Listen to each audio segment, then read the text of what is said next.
How to fix people option missing on Messenger. The first thing you should do is ensure your Messenger up to date. Open your App Store or Google Play Store, search for Messenger and check if there is an update available.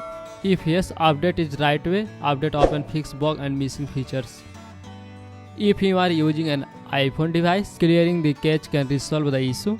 Go to Settings, tap on General, select iPhone Storage, find Messenger, tap on it. You will see a two option, Upload app or Delete app. You can tap on Upload app. Again, go back to your home screen, open your App Store, tap on search bar and then reinstall your Messenger app on your phone. And that's it. Try these steps and people options should be back on Messenger. If you found this video helpful, don't forget to like, comment and subscribe for more tech tips. Thanks for watching and see you in the next video.